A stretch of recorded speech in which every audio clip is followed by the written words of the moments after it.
Assalamu alaikum everyone. I am Mohsina Mukhtar from Snowman Publications, and in this video we are going to talk about page number 73 of Knowledge Wheel English series. Look, this is page number 73 and this is all about letter P. We have three icons at the top of this page: listening, speaking and reading. और ये तो हम जानते ही हैं कि ये सदा phonemic awareness और वोकैबुलरी इंट्रोडक्शन के लिए है, और साथ साथ हमें बच्चों को ऐसे लफ्जों की लिसनिंग और स्पीकिंग करवानी है जिनकी शुरू की आवाज फ है, यानी उनका शुरू का लेटर पी है। सो आप कह सकते हैं, look here, pretty parrot and poor penguin. Pretty parrot and poor penguin.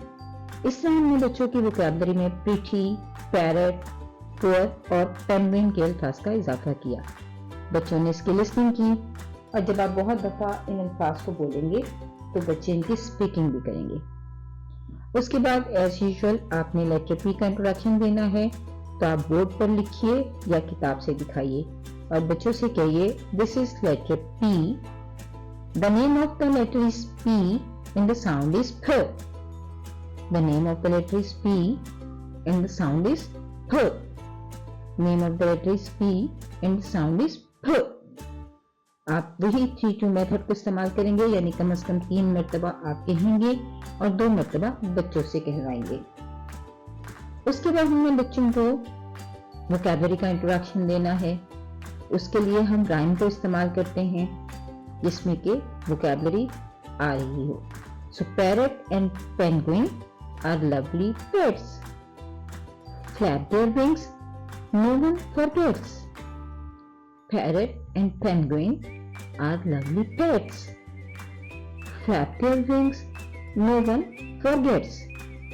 ये राइम आप बच्चों से कहें कि जब तक लेटर पी का वीक चले वो इस राइम को बार बार दोहराएं। इससे उनकी स्पीकिंग स्किल्स जो हैं वो बहुत बेहतर होंगी। उसके बाद आप वोकैबुलरी इंट्रोडक्शन देंगे। आप फ्लैश कार्ड की मदद से या किताब पे मौजूद तस्वीरों की मदद से उनको बता सकते हैं। लोग, this is penguin, penguin, penguin. This is parrot, parrot, parrot. The beginning sound of both words is फ, फ पेंगुइन, फ पेंगुइन, फ पेंगुइन, फ पैरट, फ पैरट, फ पैरट। इस तरह बच्चों से कहिए कि वो बिगिनिंग साउंड और वोकैबुलरी की प्रैक्टिस करें। हमने सफा नंबर 73 को खत्म कर लिया है।